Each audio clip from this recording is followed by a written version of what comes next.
The starting point of the problem is that we're expecting too much of government.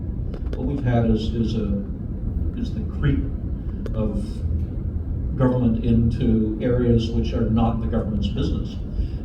I look at the federal government, and I would start by doing an inventory of what is it that only the federal government can do. Better provide for the defense of Canada. Better provide for basic infrastructure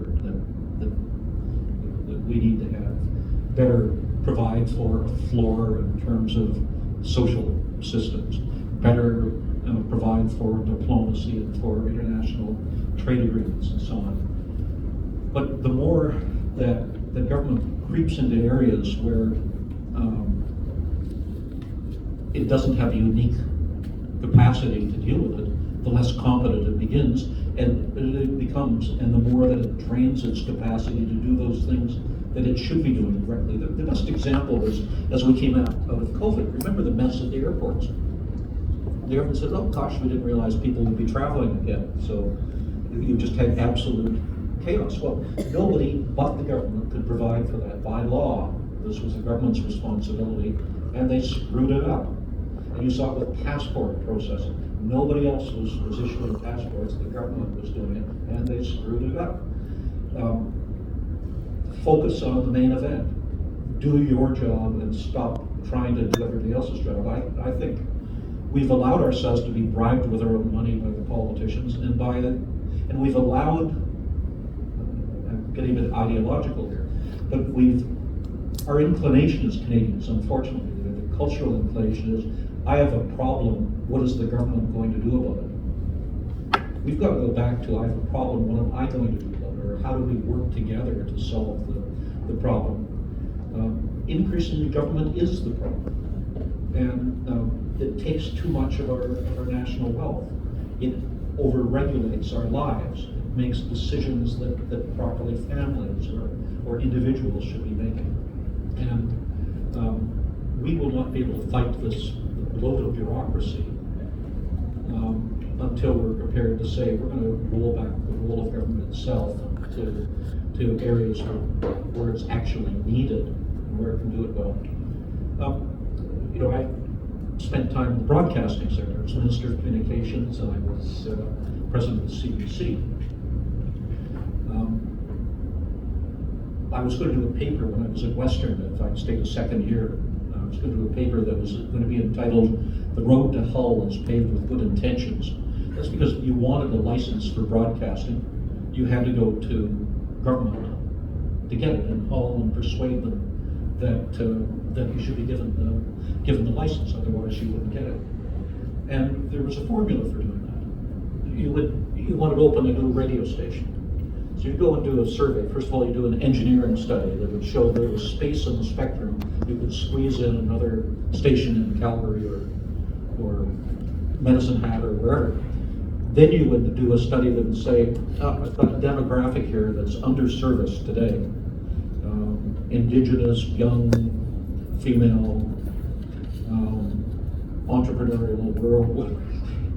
Find it and say, I'll do that.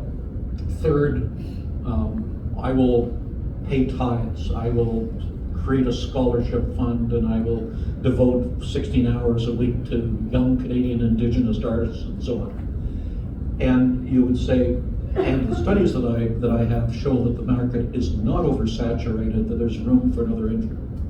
You would then get your license, and then you would come back when your license came up for renewal to say, A, the market is oversaturated today, you should not allow anybody else in. B, these conditions that were imposed on me about giving time to Aboriginals and young Canadian artists and so on, this is just undoable, and we need to be relieved of these conditions. And you would, having gotten in there, you would use the leverage with the commission to prevent anybody else from coming in, and you divide up the pie. It is small c corrupt in my view. Not that it's illegal, but what you get is a symbiosis, and you get a backstretching between the regulator and the regulated sector.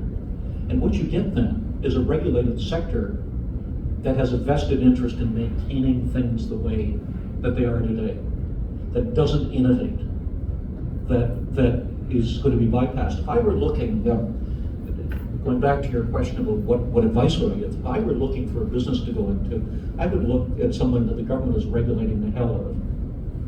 And I would look for some sort of technological bypass. You know, Uber, you know, when the taxi medallion is worth more than the taxi,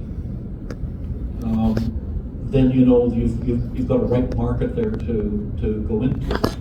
If you find bypass that would go around the regulated system while everybody else was over here. So the problem that I saw when I looked at our communications sector was that by having a system where both the regulator and the industry had a vested interest in maintaining the status quo, we weren't innovating.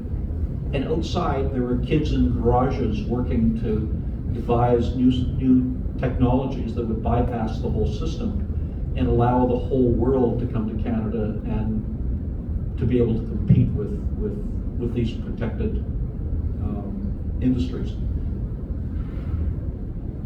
What did I draw out of that? What I drew out of it was that government was attempting to do something that it couldn't do, which was to say to Canadians what they could see and hear in a world when technology had made that obsolete.